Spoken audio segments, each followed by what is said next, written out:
Hello lovely beaders. Welcome back to my channel. Today's inspiration is this pendant I made 11 years ago.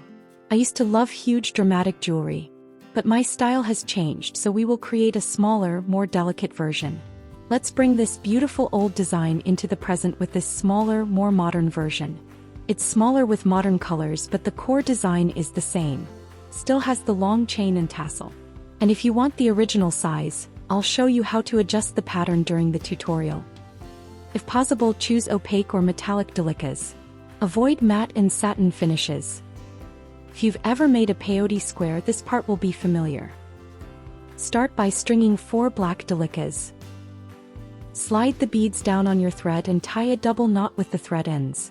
This makes a circle with the beads.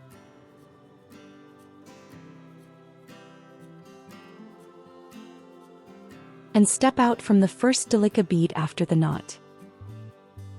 String 2 black Delica beads between every bead of this starting circle. These double Delicas are the corners of the square.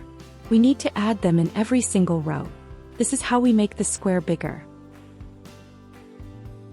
In circular peyote, it's easy to miss the end of a row. Here's my personal trick. I count the corners. After the 4th corner is done, it's time to step up.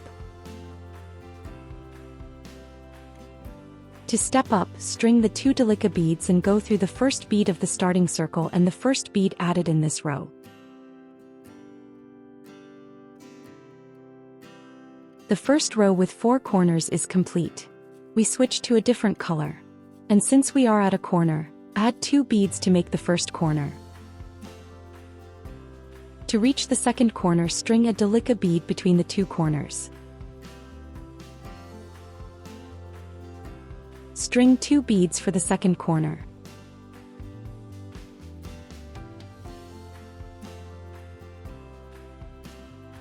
String a bead between the corners.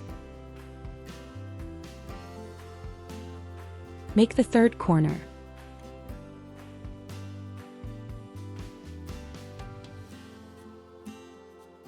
String the bead between the corners.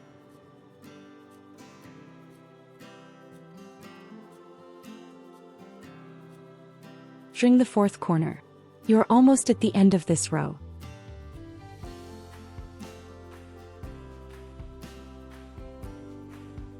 With this last bead, step up by going through the 2 beads of the first corner.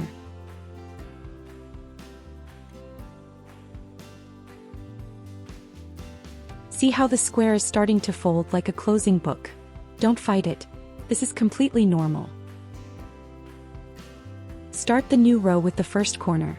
I am still beading with the steel color. In this row, to reach the second corner, you will need to string 2 Delica beads along the side of the square. You string the sides with peyote technique.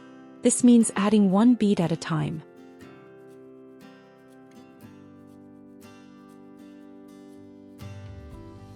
String the second corner. Make the second side, adding the 2 Delica beads using peyote technique.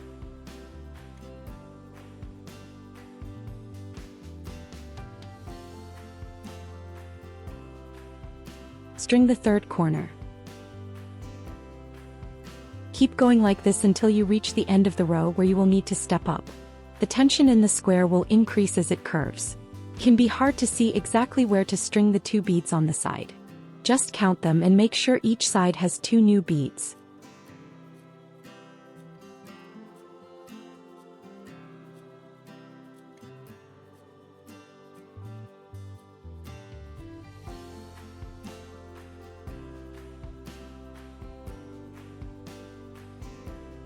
And don't forget to step up.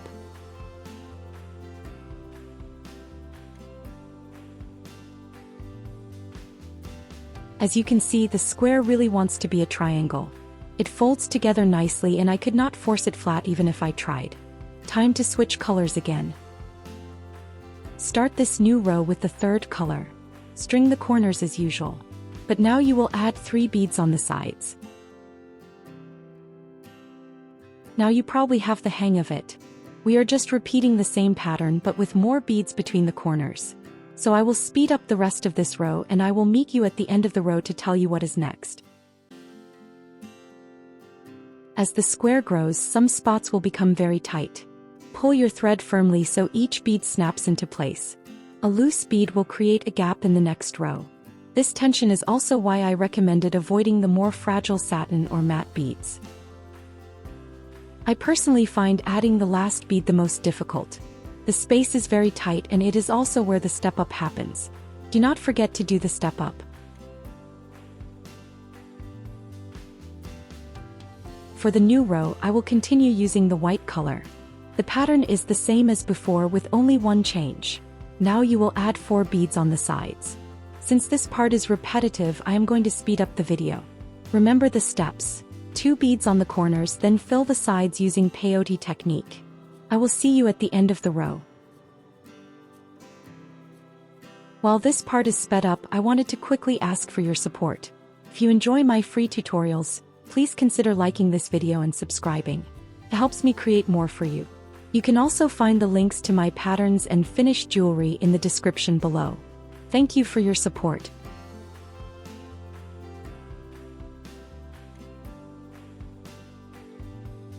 Don't forget to step up for the last row.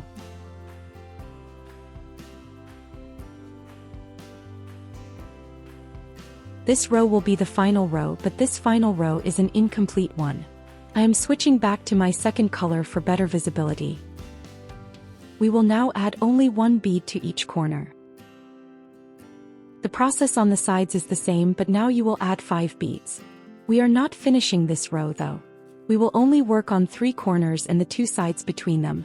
So stop once you have completed the 3rd corner. Since we have some time now, I can explain how to make the larger pendant. This smaller one has 6 full rows, including the starting circle followed by this final incomplete row. The larger version simply has 11 full rows before its final incomplete row. That is the only difference.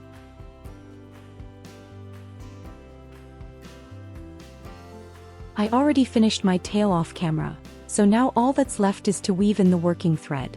Because it's a peyote stitch, I'll do that by going back and forth through the beadwork a few times. It doesn't matter which path you take to weave in your thread. The main rule is to keep the thread hidden and to make at least 3 turns. This will secure the thread so the beadwork will not unravel.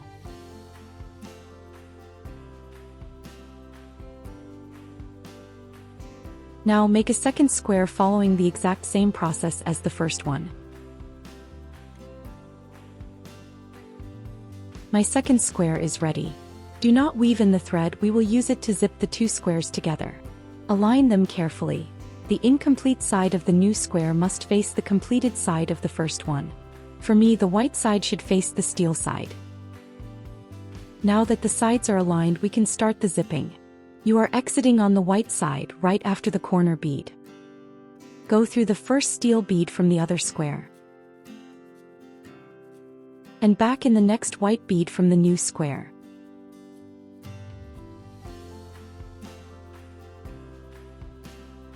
Go through the second steel bead from the other square.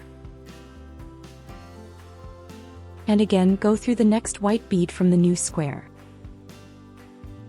Keep repeating this step until you reach the corner. Here is the main idea of the zipping technique. For the beads to fit together, one side needs to be shorter than the side it connects to. That is why we made that incomplete row. This row creates the bigger side we need for the 2 sides to join together perfectly.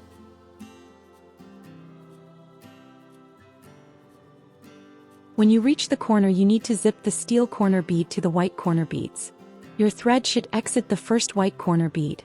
Now go through the steel corner bead of the other square. Then go back into the second white corner bead of the new square.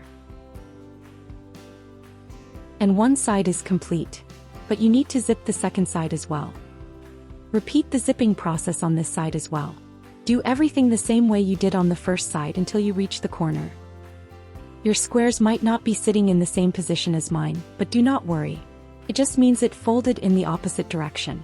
Gently push in the center so it folds along the other diagonal and then it will be correct.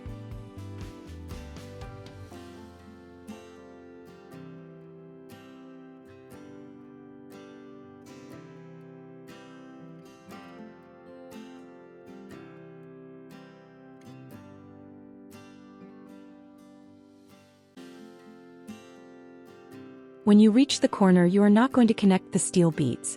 What is important, however, is to pull the white corner beads from the previous row together, making sure there is no gap between them. You are exiting a white corner bead on the new square. Go through the white corner bead from the other square.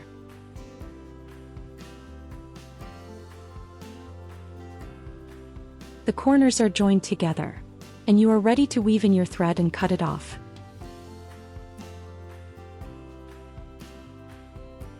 Be very careful as you weave in the thread. The beading is extremely tight right now, and this is the worst time for a bead to break. 2 squares are done and zipped together. Time to make the third square. And just like magic, the third square is ready. The process now is exactly the same as before. I need to zip this new square to the 2 we have already joined. This means I have to find the correct side to connect on the new square and on our existing piece. And when I finally find the correct side, all I need to do is zip the squares together.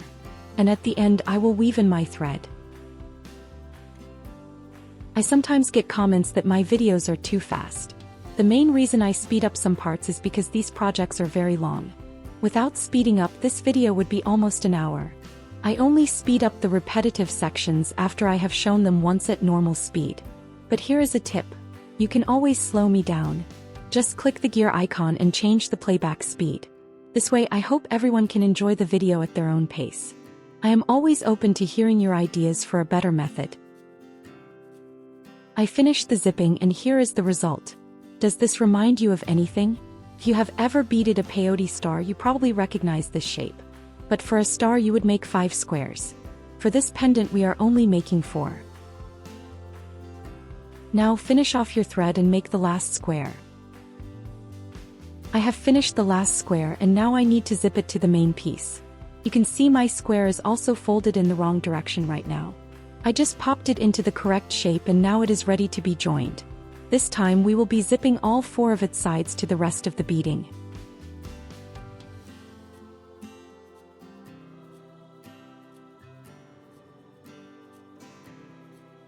You are doing the same thing as you did for the previous squares. All you need to do is zip the sides together. Working on this piece brings back memories of a big project from last year. I created a string of Christmas lights with peyote stars, made with this exact same technique. The only differences were that I used 5 squares instead of 4 and seed beads instead of Delicas. Did you happen to see that video? When you reach the corner after the second side, go through both white corner beads just as I have shown before. This will pull these corners together. But now you need to turn back, do not weave in the thread. We still need to zip the last 2 sides together.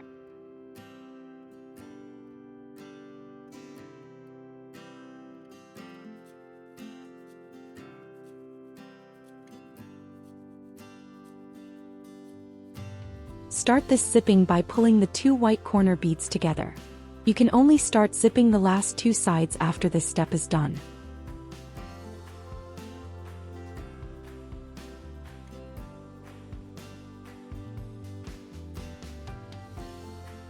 The corners are pulled together, so now we can start zipping.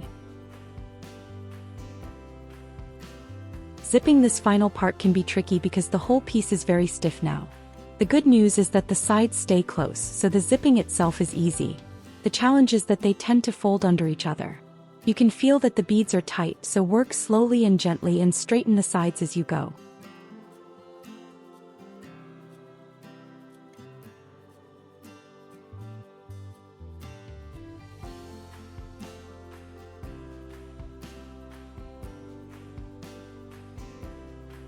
When you reach the final corner, pull the white corner beads together just like before.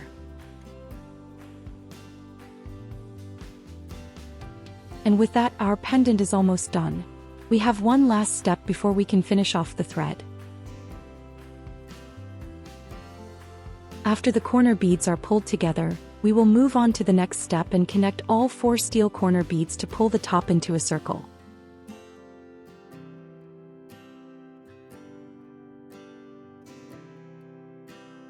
Go through this circle of beads again to pull it nice and tight. This is important because if the circle is too loose, your eye pin will not stop here. It will just slide right into the center of the pendant. So, I have some good news and some bad news. The bad news is that you now have to guide your thread all the way to the other end of the pendant and pull those 4 steel beads into a tight circle as well. I can't stress this enough. Be very careful as the entire piece is extremely tight. But the good news is, once that circle is secure, all that is left is to weave in your thread, and the beading part will be finished.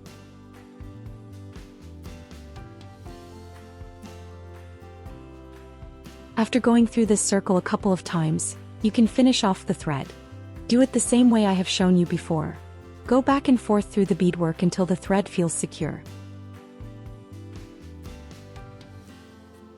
I am going to finish this thread off camera to save some time.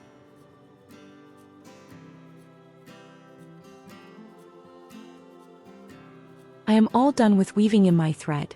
How about you? Now let me show you my process for turning this beaded component into a finished necklace. I wanted this to be a long necklace, so I prepared a piece of chain that is 80 centimeters. From the same chain, I also cut 5 equal pieces for the tassel, each 7 centimeters long. So in total I have 5 7-centimeter chains. I am using an extra long eye pin, which will be enough for both the pendant and the tassel. I pass it through the pendant and cut it to the right length.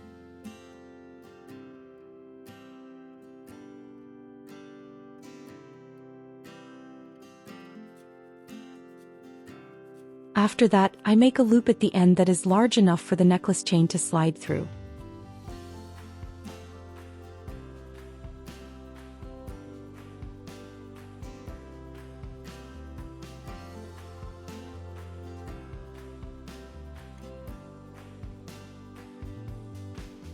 I am sliding the chain through the loop.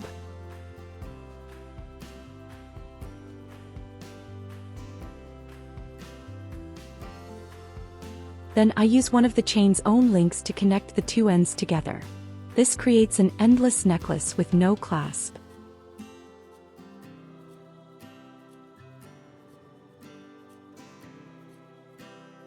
The main necklace is now ready, so let's move on to the chain tassel. I am using a bead cap, the leftover part of the headpin, and the chains I prepared. I made a loop on one end of my leftover piece of headpin. This loop needs to be big enough but not too big because it has to fit inside the bead cap.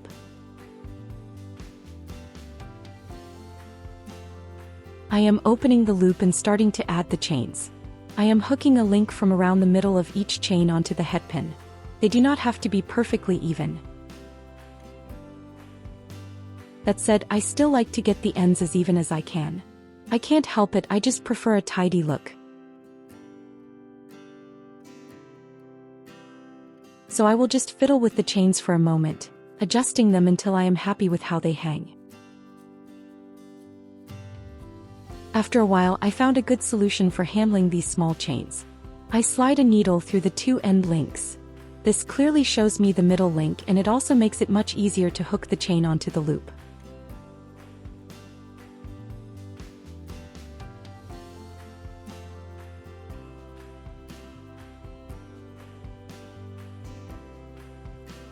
With all the chains now on the loop, I close it securely. The next step is to slide the tassel up into the bead cap.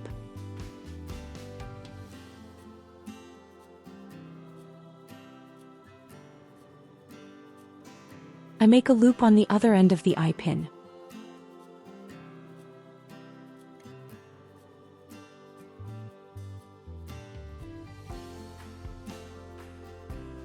I open it up and thread it through the bottom loop of the pendant. And close it again.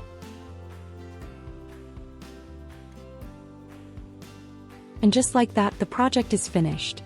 It's always a challenge to show the final piece on camera. This one is a bit long and has a lot of movement, making it hard to capture everything.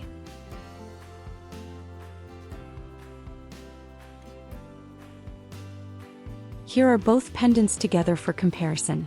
There is a really big difference in size between them. And that's the end of today's video. If you watched it and liked it, don't forget to subscribe if you haven't already. Thank you for spending time with me. See you next week.